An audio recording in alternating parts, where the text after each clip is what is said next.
主流锂电工具的电池包内部结构是什么样子？又用的什么品牌的电池芯呢？接下来，小八带大家开开眼界。这9块电池包不分前后顺序，品牌分别是博世、美沃奇、德伟、牧田、里奇、大有、高一攻击、威克士和利优比。这里面只有2个品牌是我们的国产品牌，先从这2个国产品牌开始下刀，分别是大有和威克士的 4.0 安时的电池包。大有的这块 4.0 电池虽然为国产芯，但是内部的做工是非常不错的，还有它的密封。电量显示呢，带有一个延迟熄灭的功能。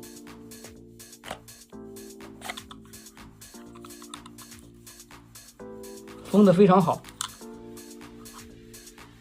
电池的品牌海思达。威克士电池的内部做工也相当不错，只是有2处吸焊部分没有涂绝缘漆，可能是设计的原因。电量显示没有带延缓熄灭的功能，这点也不影响使用。电池芯具体是什么品牌呢？这上面也没有填写，这里也就是一个谜了。我们换下一个。里奇的电池芯内部像不像80年代的电脑主机板？特别大，看着特别壮观。下方都是一个金属的壳子，以方便散热。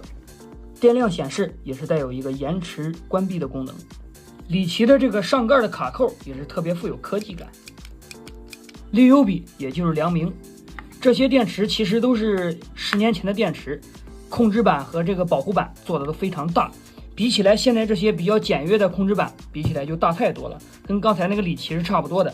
使用的是一个三星的18650电池芯。像以前这种老款的电池，它都带有一个散热的这个地方，特别的精细。看一看德伟，大红袍吗？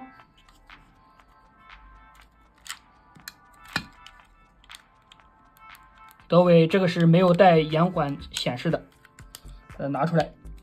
德伟的这个电池包呀，安装的非常紧凑，刚才使用了大半天，拿螺丝刀才把它撬出来。它这个电池芯和保护板连接的用的不是镍片啊，大家看很多这种连接这种镍片，它用的是一种保险丝，这种有很好的去保护这个电池。电池芯呢，也不是所谓的大红袍，什么三洋，而是三星里面比较高端的一种3元锂电池。拆这个牧田电池的时候呀，尤其烦人，它每个螺丝里面都有一些这个填充物，特别烦人。打开，牧田的保护板做的还是比较精致的，也有2处，1处、2处、3处、4处、5处，这个也没有封绝缘胶，焊锡部分。再拿出来，也有一个延迟关闭的电量显示。牧田的电池芯呢，我也就不多说了，上面打的是村田电池，据说呀，用的应该是索尼的电池芯。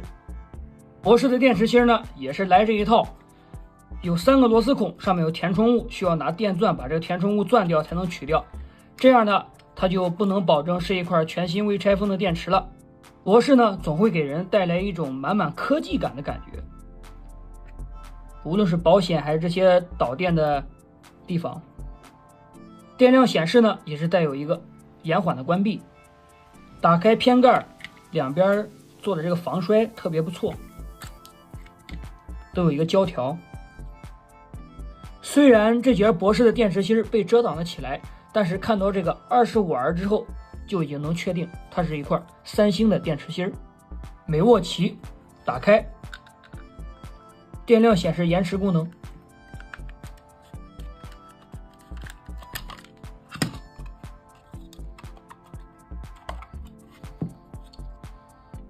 特别的紧凑，这个美国的东西啊就是不一样，连这个东西都没有，防尘的纸啊就都没有。美沃奇的电池芯品牌呢，遮挡的更为严重，不拆开根本看不到。我问了一下拆过的朋友，已经确认也是三星的，可恶的财阀。最后一个压轴戏给大家留一个悬念，它用的是什么品牌的电池芯呢？高一攻击的 MV 电池。事实上是我没有这个 M8 的一个6角扳手。下一期再见。